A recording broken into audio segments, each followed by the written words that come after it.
Bienvenidas, bienvenidos. Estamos en otro encuentro de Voces en Vivo, en este segundo ciclo de este 2021. Como en los encuentros anteriores, vamos a hablar de manera general, destinado a los 3 niveles, inicial, primario y secundario. Lo denominamos o tiene que ver con el diseño y la presentación de actividades significativas en mi escuela virtual. Nos acompaña como invitada especial Diana Ratner. Ella es licenciada en Educación, especialista en tecnologías educativas por la UBA.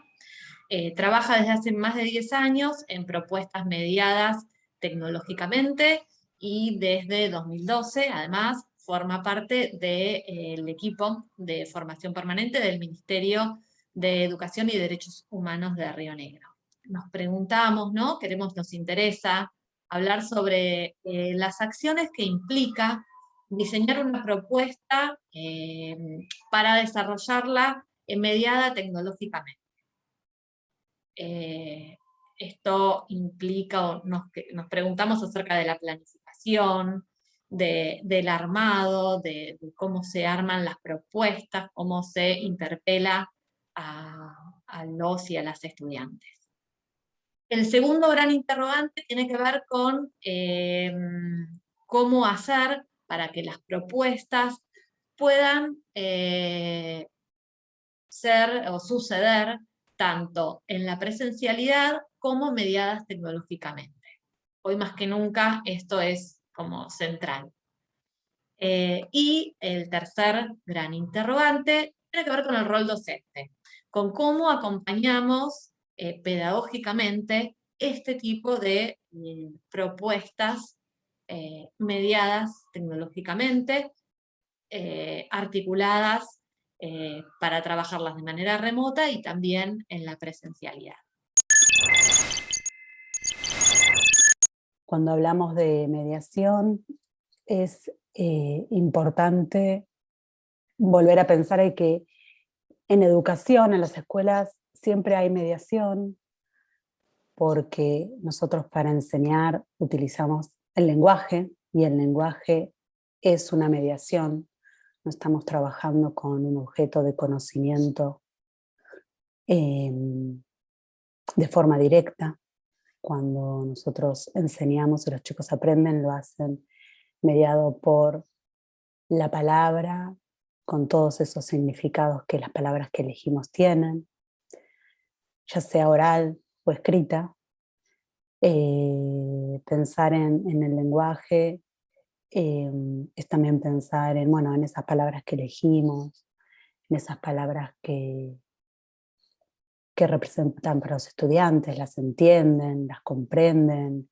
Vamos profundizando en ese lenguaje a medida que pasan los ciclos y los niveles. Pero bueno, es como importante recordarlo, que siempre hay una mediación y también hay una mediación pedagógica, es decir, en la escuela, por lo menos en las escuelas que de nuestro sistema, la relación con el conocimiento está mediada por otra persona, ¿no? Hablamos de que hay una tríada: el estudiante se relaciona con ese conocimiento a través de un tercero, que es el docente, ¿no? Entonces el docente hace también una mediación, porque es el que planifica, porque es el que genera experiencias de aprendizaje. Y es el que piensa en que el alumno tiene que, por ejemplo, interactuar con otros, y propone actividades que sean o grupales o de interacción. También en la forma en que se va a trabajar ese contenido y las formas en que ese contenido se va a representar. Entonces toda esa intencionalidad también es una mediación. No es el alumno solo con ese objeto de conocimiento. Y a estas mediaciones se le suma en este caso la mediación tecnológica, estas herramientas que estamos utilizando en este contexto de bimodalidad para poder llegar a nuestros estudiantes y ofrecerles estos contenidos y estas experiencias, ¿no? Y estas herramientas nos sirven tanto como para presentar estos contenidos, pero también para comunicarnos con nuestros estudiantes, nuestros y nuestras estudiantes. Entonces estas son como las mediaciones que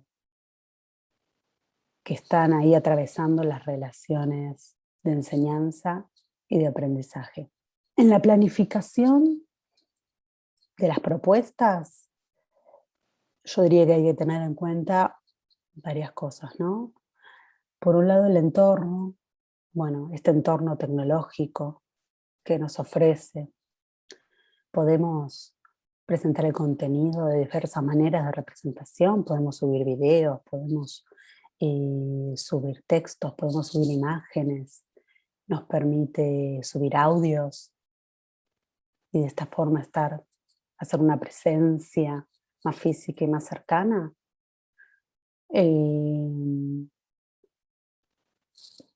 También tenemos que conocer el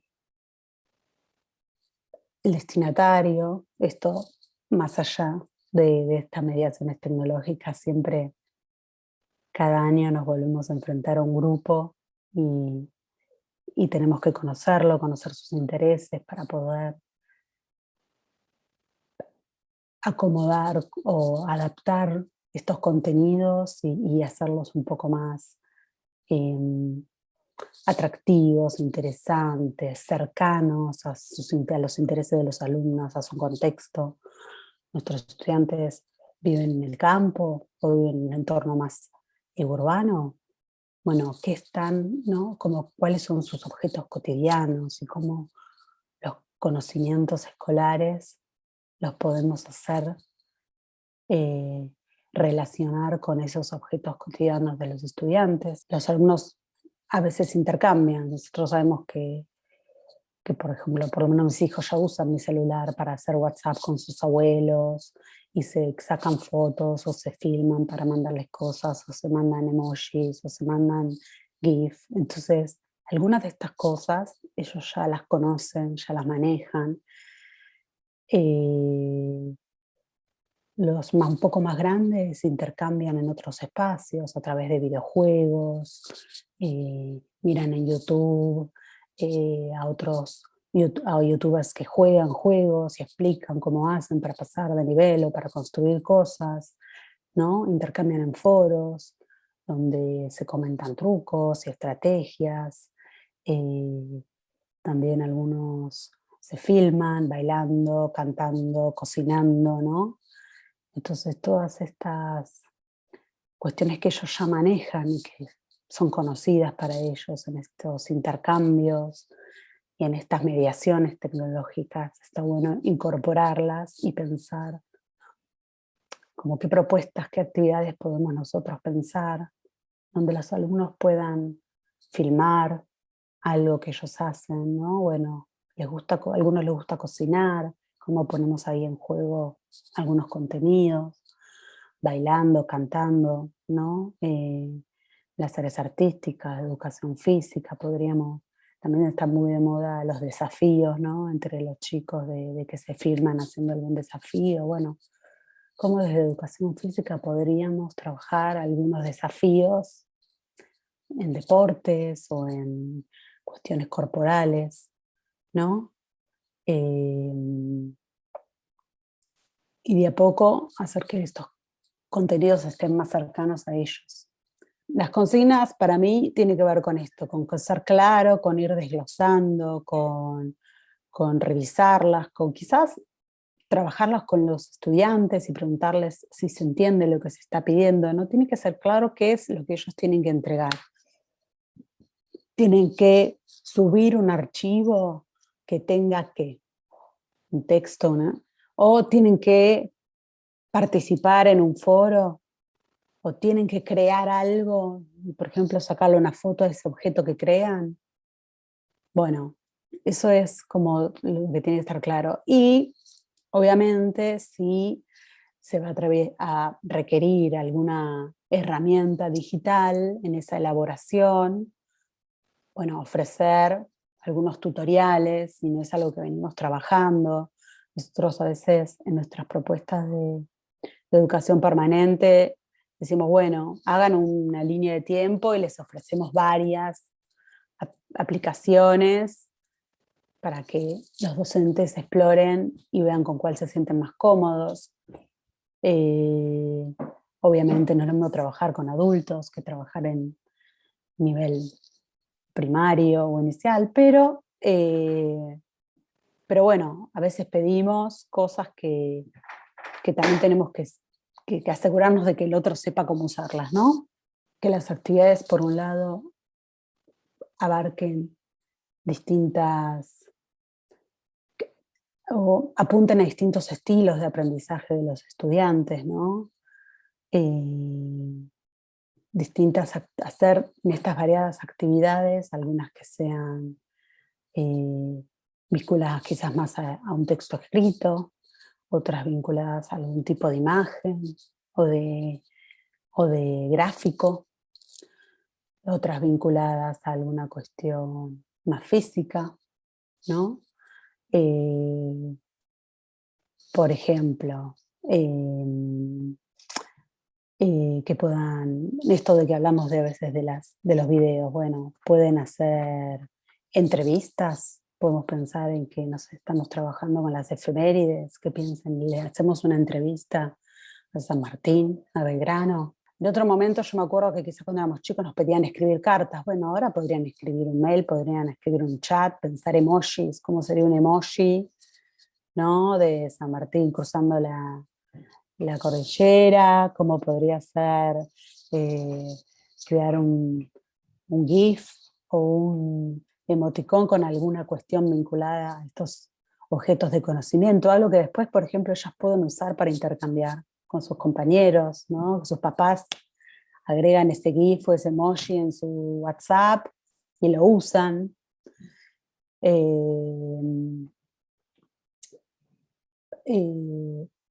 También, bueno, por ejemplo, yo pensaba, la matemática en general la explicamos y usamos muchas fórmulas, usamos gráficos, pero también podríamos usar, o sea, hacerlo físico, ¿no? Bueno, yo me acuerdo cuando leía a Piaget en la universidad y Piaget usaba muchos ejemplos de la matemática porque él estudió mucho la matemática para, para llegar a sus teorías, ¿no? Esto de la conservación, de los conceptos, de que había que primero tener un concepto antes que poder avanzar al siguiente concepto, y para eso él usaba mucho la matemática. Y cuando yo leía las descripciones, que eran todas escritas en texto, claro, si no sos matemático es muy complejo, pero si vos, por ejemplo, tenés un gráfico, ¿no? Bueno, tiramos esto y a qué altura, qué cae más rápido según el peso. Bueno, lo podrías hacer físico en la clase o pedirle a los alumnos que lo hagan físico en sus casas. Se pueden subir a una mesa y tirar algo, al piso de arriba de su casa y tirar algo, subirse a un árbol, ¿no? Como empezar ahí a jugar también desde lo experiencial, pero físico, ¿no? Lo corporal. Y ahí podrían entrar a trabajar con otras áreas, ¿no? Como también, bueno, acá vuelvo a la educación física porque creo que son áreas que a veces no no se mencionan tanto. Pero bueno, creo que estas cuestiones sirven para eso, pensar distintas formas en que les podemos pedir a los alumnos, ¿no? Que hagan alguna actividad donde pongan en juego este conocimiento. A la vez que nosotros, cuando presentamos los contenidos, también lo hacemos abarcando distintas formas de presentación, ¿no? Y de representación. Y también acá yo haría un parate y es, bueno, ofrecemos este abanico, ¿le podemos dar a los alumnos que elijan qué presentar? Nosotros decimos, bueno, para trabajar este contenido podemos pensar estas 5 actividades. Podemos decir a los alumnos, bueno, elijan 2. elijan dos que sean, ¿no?, distintas formas de que hagan un texto y que hagan un video, o que hagan una entrevista y que hagan, no sé, algún gráfico. Y también eso nos puede permitir, primero, bueno, seguir teniendo información sobre qué es lo que los alumnos prefieren, qué estilos de aprendizaje, con qué estilos de aprendizaje se sienten más cómodos.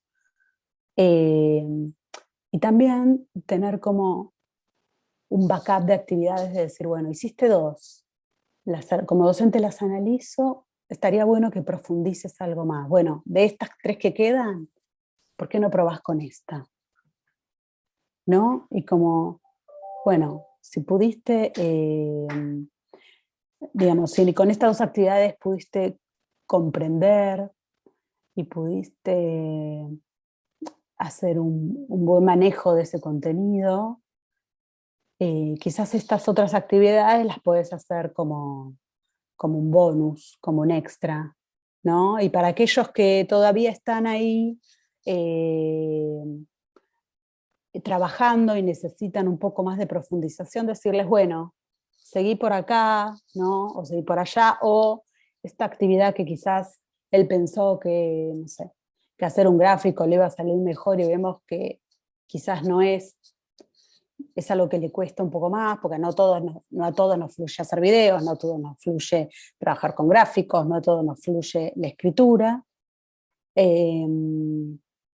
Decir, bueno, volvé a intentar con esto, o te cambio esta por esta otra actividad, o empecemos de más chicos. Yo creo que también eso nos da estas informaciones sobre los aprendizajes de nuestros estudiantes, que es aprendizaje del contenido, pero también es aprendizaje de otras cosas, ¿no? Es aprendizaje de cómo ellos se expresan y qué medios usan para expresarse, cuáles son más cómodos, cuáles son más cercanos y cuáles otros está bueno que aprendan, ¿no? Porque hoy que nos manejamos con videos, decir, bueno, no me fluye hacer videos, pero está bueno que sepan cómo, porque también los prepara para este siglo XXI digital, ¿no?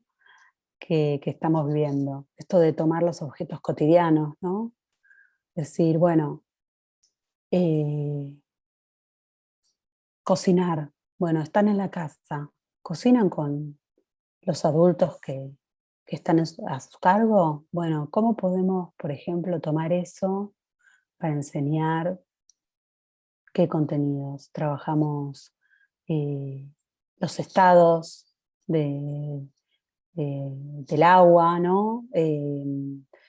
Podemos trabajar para matemática, las fracciones, qué es un cuarto, qué es medio, o cómo convertir un cuarto, 250 gramos, medio kilo, ¿no?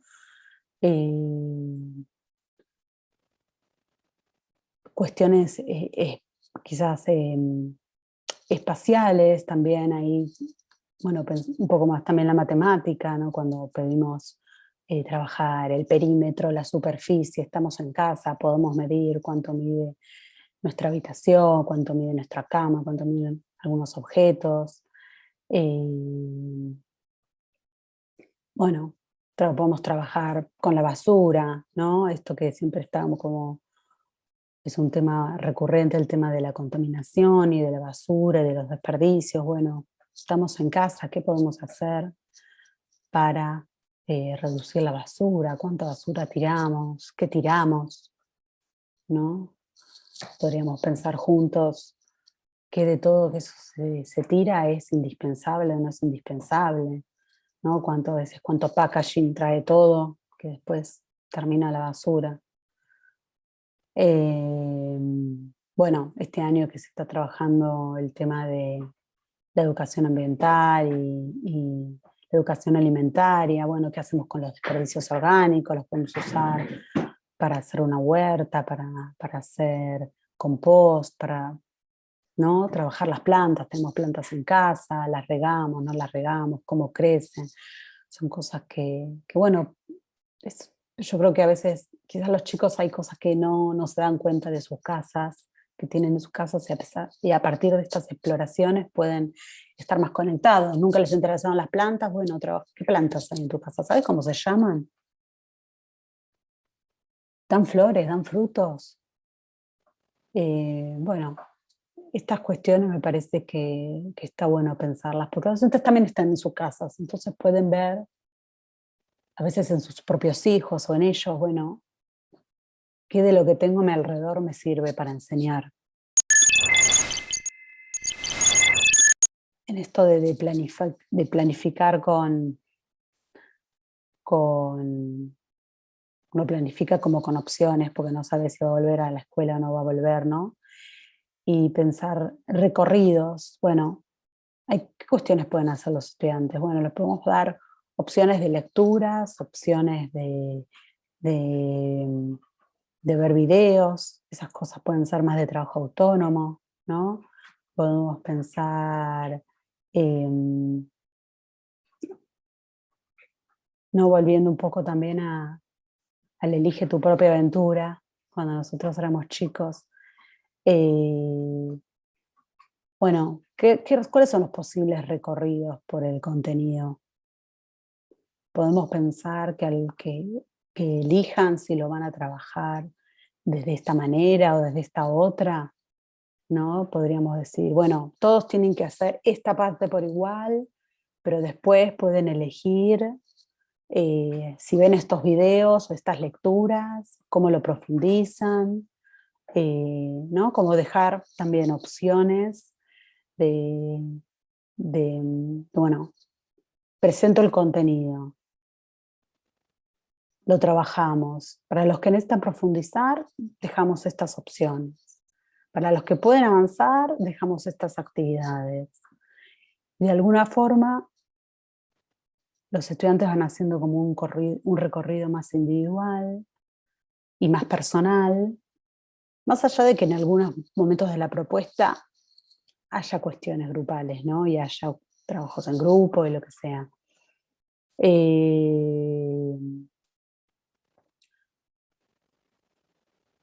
Y bueno, y en esto como buscar, bueno, cuando los estudiantes están en la casa pueden recorrer distintas plataformas o distintas páginas que les puedo dejar para que miren, museos, experimentaciones que hay en la web, ¿no? Bueno, en el trabajo en las casas podemos aprovechar más eso, que puedan tocar cosas que hay circulando en internet vinculado a lo que estamos trabajando, y después en la clase lo podríamos, en lo presencial, ya no en la clase, perdón, en la parte presencial de la clase podríamos pensar en retomar eso, bueno, qué les pareció, qué les gustó, qué no les gustó, qué les facilitó el aprendizaje en esos recursos que vimos.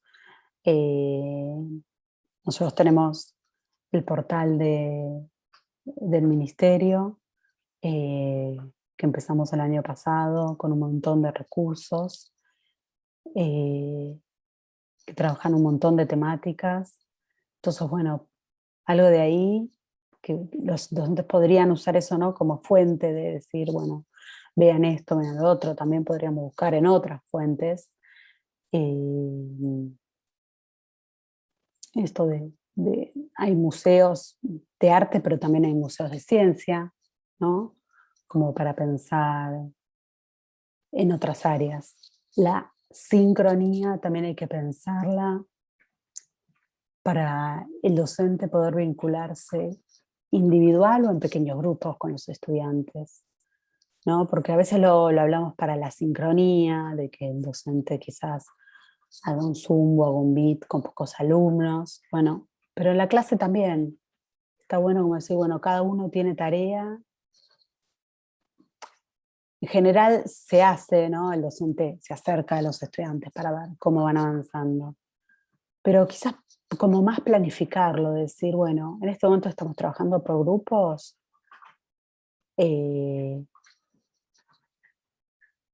específicamente voy a trabajar con este grupo, qué cuestiones quiero trabajar con este grupo, con este otro grupo después, con qué, ¿no? Como un seguimiento más mm, más atento, más eh,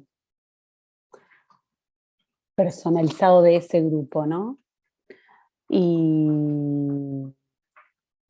y en los asincrónicos, bueno, siempre ofrecer distintas vías, que los estudiantes sepan que en cualquier momento que le escriban al docente su duda, su mensaje va a llegar y el docente va a responder en otro momento, ¿no? Está bueno que el docente anticipe cuándo, por ejemplo, qué momento del día. Tener en mente que estos espacios de intercambio, estos espacios de comunicación también se planifican, también tienen un objetivo. Hacemos un meet o abrimos un foro y tiene que tener un objetivo, no es nos comunicamos.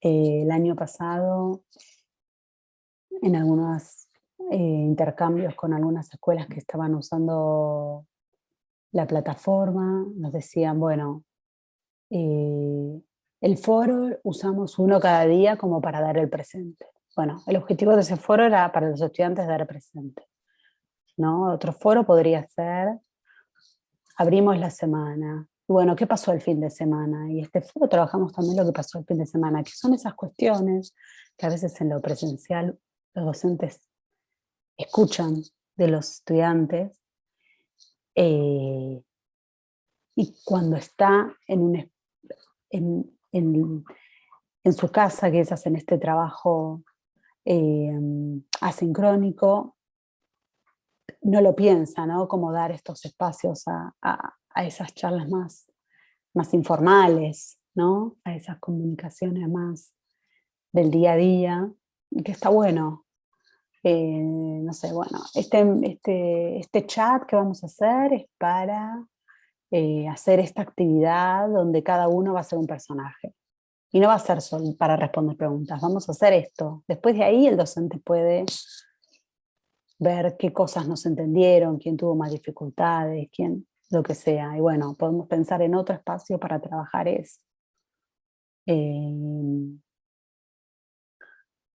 Pero esto, como que cada espacio está planificado, hacemos un Meet, hacemos un Zoom, bueno, tiene que tener un objetivo, ¿no? Comienza, termina, qué pasa en el medio, le voy a dar la palabra a los estudiantes, no le voy a dar porque hoy solo quiero mostrar algo, o este Zoom va a ser donde los estudiantes muestran algo y presentan, ¿no? Entonces, yo creo que con los Zoom y con los Meet eso pasa, a veces con los foros, quizás no tanto.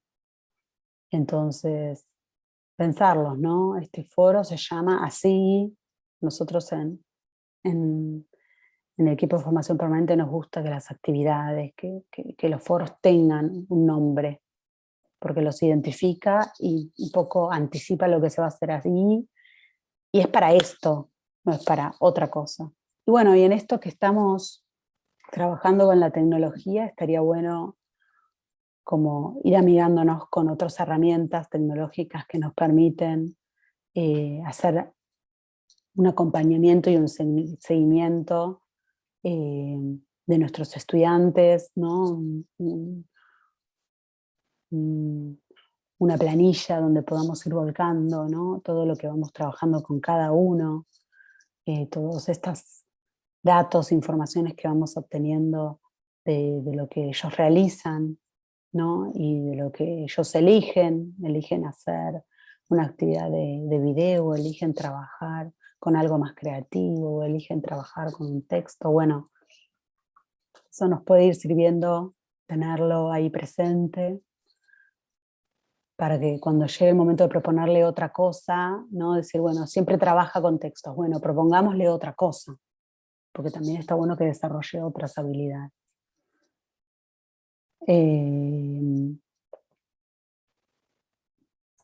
Bueno, esto era un poco para pensar, hay mucho para planificar, se planifica mucho Yo sé que el trabajo en aula presencial también, pero en esta mediación tecnológica nos encontramos con un montón de herramientas que están a nuestra disposición y está bueno aprovecharlas. Por ejemplo, conocer ¿En qué momento se conectan nuestros estudiantes cuando están en sus casas? ¿Se conectan a mañana? ¿Se conectan a la noche porque es el momento que sus padres o los adultos a cargo ya le pueden dar el dispositivo tecnológico? Bueno, se conectan de noche, podríamos pensar en alguna actividad nocturna, ¿no? Cómo los contenidos que enseñamos se pueden vincular con algo de la noche. No sé, algunas cosas que se me van ocurriendo al pensar en esto, en estas informaciones que nos da las plataformas u otros espacios tecnológicos que se utilicen para enseñar. Nos quedamos pensando en el término de mediación. Vamos a pasar de diapo, así queda. Como algo que siempre hicimos y fuimos los docentes, ¿no? Como los mediadores para que a través de nuestra enseñanza los aprendizajes tengan lugar y la construcción del conocimiento por parte de nuestros estudiantes también. Y también estamos acostumbrados a usar otras mediaciones, la tiza, el pizarrón, el papel, el libro de texto. Pero bueno, ahora el desafío que nos impone también la actualidad y el contexto en el que nos toca enseñar es incorporar la mediación tecnológica y entender que tenemos que ser anfibios, ¿no? Esto de poder movernos en dos escenarios de manera simultánea y sobreviviendo en ambos, y en el mejor de los casos construyendo propuestas que sean significativas, como trabajamos a través de Voces en Vivo. Bueno, hay algo central que es que aparece la comunicación en el centro de la escena, ¿no? Ya no podemos como dejar libradas cuestiones que tal vez en el aula con alguna pregunta espontánea de los estudiantes se resuelve, porque mediados tecnológicamente, por ejemplo a través de mi escuela virtual, tal vez la pregunta y la respuesta demandan otros tiempos. Entonces tenemos que intentar ser lo más claros y claras posibles en lo que proponemos, como para que si hay dudas, sean las mínimas y se puedan dar respuesta rápidamente. Nos gustó también esto de, que es algo que siempre intentamos, pero esto de tender al trabajo autónomo por parte de nuestros estudiantes y cómo ser claros en lo que proponemos ayuda a que ellos inicien este recorrido de entender que tienen que empezar a trabajar de manera cada vez más autónoma en esto de buscar información, de construir una imagen, un texto, de buscar un tutorial, de preguntar. O sea, hay que también este escenario, así como nos demanda otras acciones a los docentes, también demanda otras acciones a nuestros estudiantes. Y está bueno que esto se ponga, ¿no?, sobre el tapete y que lo conversemos. Bueno, y otra cosita que nos parece también para destacar es esto de poder ofrecer diversidad en las actividades, que no es algo menor, ¿no? Porque sabemos que implica un modo distinto de pensar las propuestas. ¿Por qué? Porque ya no pensamos una única y linealmente, sino que puede ser una actividad que dispare hacia distintas alternativas y que los estudiantes puedan elegir, hacer una, hacer tres, hacer cinco, y que todo esté bien, ¿no? En ese sentido, como que no hay una única manera de proceder que está como muy vinculado a eso, a la cultura escolar, y nos parece que está bueno poder pensar ahí de manera más alternada, porque también es el modo en que ellos construyen sus vínculos, conocen, consumen contenidos, ¿no? Como esta cosa de elegir, de cambiar, de hacer otra cosa. Entonces, bueno, eso también nos pareció súper interesante para traer y subrayar. Diani, te agradecemos un montón tus palabras, tu compromiso, tu predisposición para sumarte a Voces en Vivo de mi escuela virtual. Y ya que estamos, aprovechamos para invitarles al próximo encuentro, que será el martes 21 de septiembre, Día de la Primavera, a las 20 horas por el canal de YouTube de el Ministerio de Educación y Derechos Humanos de la provincia de Río Negro.